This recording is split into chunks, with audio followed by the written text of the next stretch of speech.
What's going on, everybody, and welcome to another episode of the Other Side of the Firewall podcast, where we talk about the latest and greatest in cybersecurity news, as well as we highlight those movers and shakers and glass ceiling breakers, those people of color who've made it to the other side of the proverbial firewall. My name is Ryan Williams, and as always, I'm joined by Shannon Tynes. What's up? What's up? And special co-host Ieshea Hollins. Hello, how are you guys doing tonight?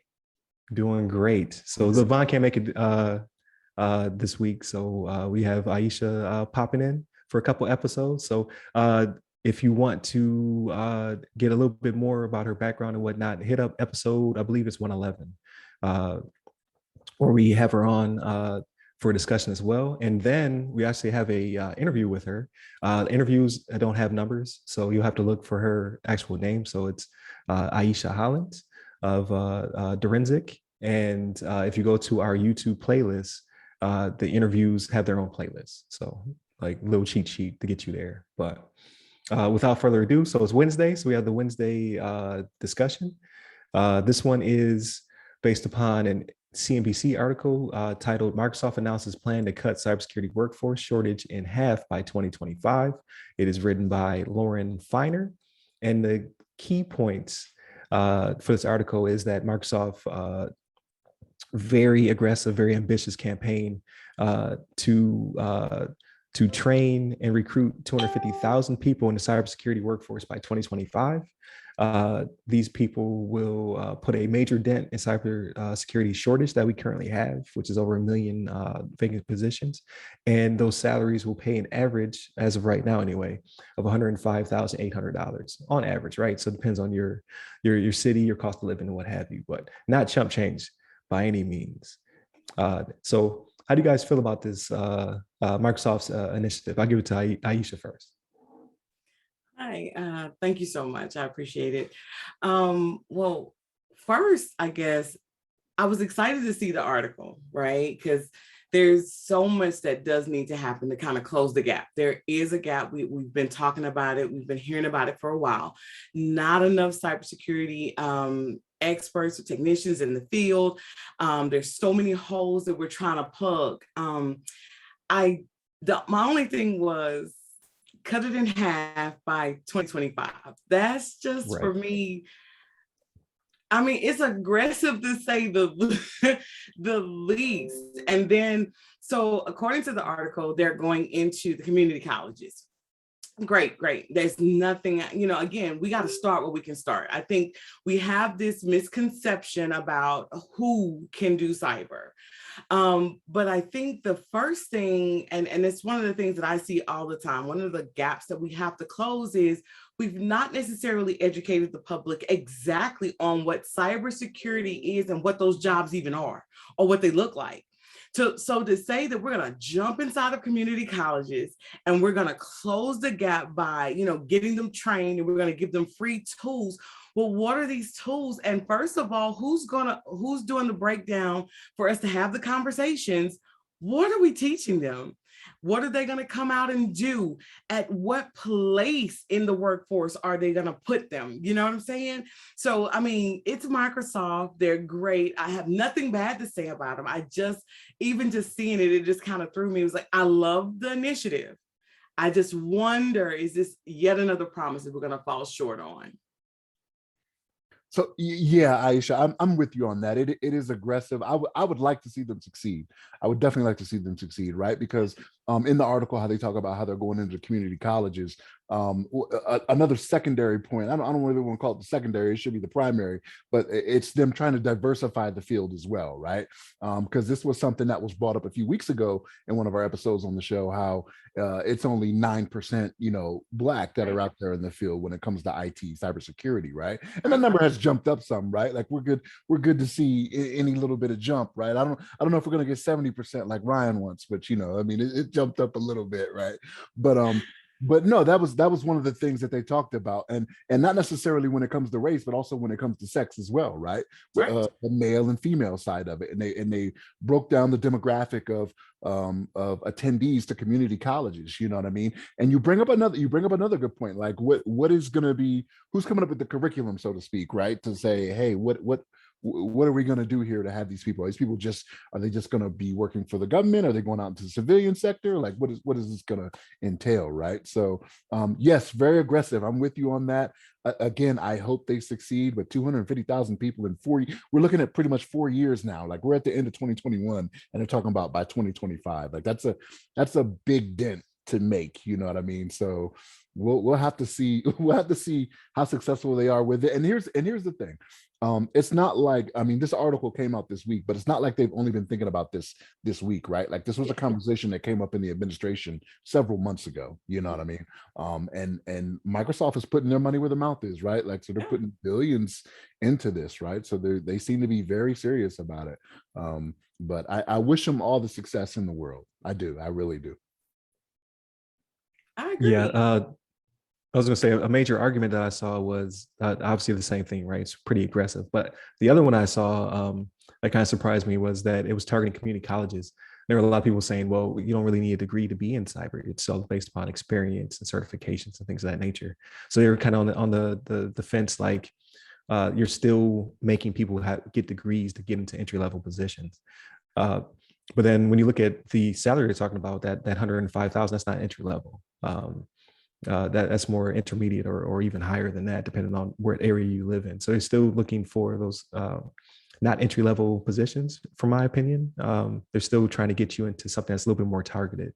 And my assumption would be that a lot of placement will be done through Microsoft, like not the whole 250,000 people. Obviously, that's too big of a team, but I believe that they're going to try to place as many as they can themselves. So you'll be filling whatever Microsoft positions are open. So the training will probably be targeted towards Microsoft things. It would be my opinion. So it may be kind of hard for you to transition to a different company or not. Again, we don't know the curriculum, but I mean, if they're providing the skills, though, I mean, they should be skills that are universal, right? I would think. I wouldn't think it would. Right. Would be, you know, Microsoft specific, you know what I mean? If they're just teaching you Outlook, then yeah, okay, you're right. Or it could be cloud, right? So it could be Azure focus, like this, and we want you to secure our cloud infrastructure, which isn't too dissimilar from AWS. But again, you're speaking Microsoft, which is different than the other cloud. And I'm not a cloud architect, but I'm just saying, like, they're Microsoft isms on their products. So it could be that as well, but I'm down for it. But the greedy side of me, because I'm going to be upfront, wait until I get out there in the field.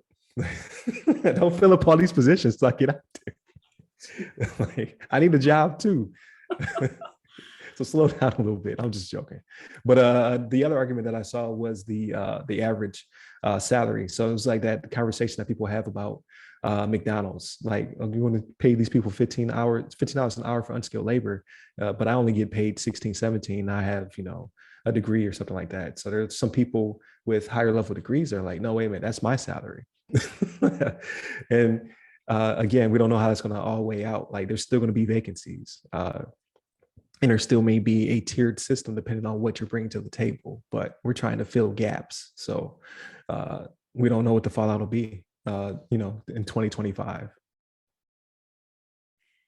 Yeah, I agree. Like I said, I applaud the effort. I think the effort is amazing. And it brings to light a lot of the backroom conversations, as you were just saying.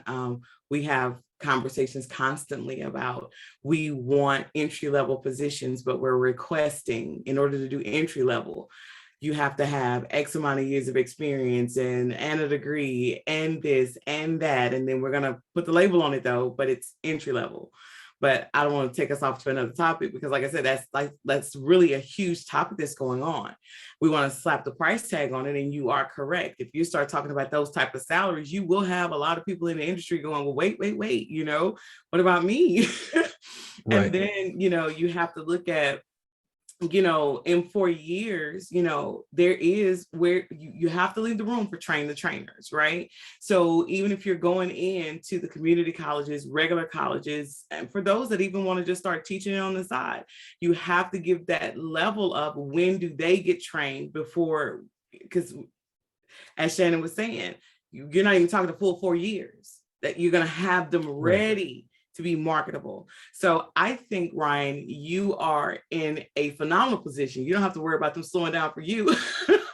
You have every certification out there, and this is your world. So like you'll have a spot, no problem. Because I'm wondering about this 2025.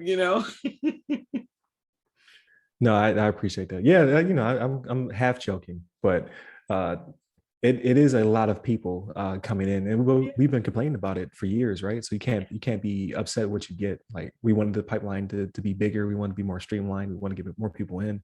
Microsoft said, okay, we'll 250,000 people, we got you. And we're like, oh, wait a minute. That's a lot of people. But again, we don't know what their plan is, and with the way that they're doing things, not to praise the company too much, because I don't work for them, I don't really know them very well, but they're pretty methodical, right? Like, you don't become one of the most cash carrying companies in the world with a product that is universal without a plan. So I'm sure it'll work out. If anything, this pushes the boundaries for other companies, right? So Microsoft's doing it and they're putting in their hat in the ring, then Amazon will do it, or several other companies will jump on board as well, because they also want to fill the gaps, and they don't want to have Microsoft necessarily be the leader in everything, right? Because there's something there with having the lion's share of anything. Like, now you have these people who've gone through your pipeline that are loyal to you as a brand. That's right. So you want to do the same thing on your team as well. So I think it's good. I think the initiative is it's a good initiative. I don't know if they're going to hit their mark. That is a lot of people, but it's better to shoot for the stars, and then see where it goes from there. So, but without further ado, I'll go ahead and land this plane. So thank you, Shannon. Thank you, Ieshea. It's always a great conversation. Definitely, to those who are listening, definitely tune in Monday and Tuesday's episodes, where we talk about the permanent justice and some stuff they did with the dark web. Tuesday, we talk about the Android apps that you need to get rid of, because it's a dangerous place out there. Half joking about the bashing Android, half not, because I'm an Apple guy, but well, just be careful, and then listen to our episode to be informed. This was a great episode, and then definitely tune in to Friday's episode. This will be the first time we've had a guest host on a Friday episode. So tune in. We talk about everything but cyber. Sometimes a little bit cyber gets in there, but for the most part, we talk about games, media, books, anything that we're doing to decompress from our busy schedules. So hit up the website, www.theothersideofthefirewall.com, where you get to all of our social medias. You can hit me up personally. I'm at RyRy Security Guy. That's RYRY Security Guy. We know Shannon doesn't do social media. And Ieshea, where can people find you? I am on all social media, Facebook, Instagram, Twitter. You can either find me at Direnzic, which is DIRENZIC, or you can also find me at IesheaSpeaks, IESHEA Speaks. There you go. And all that'll be in the description as well. And then definitely hit up the episode where you're on again for another discussion, episode 111, I believe. So definitely check that out. So without further ado, stay safe, stay secure.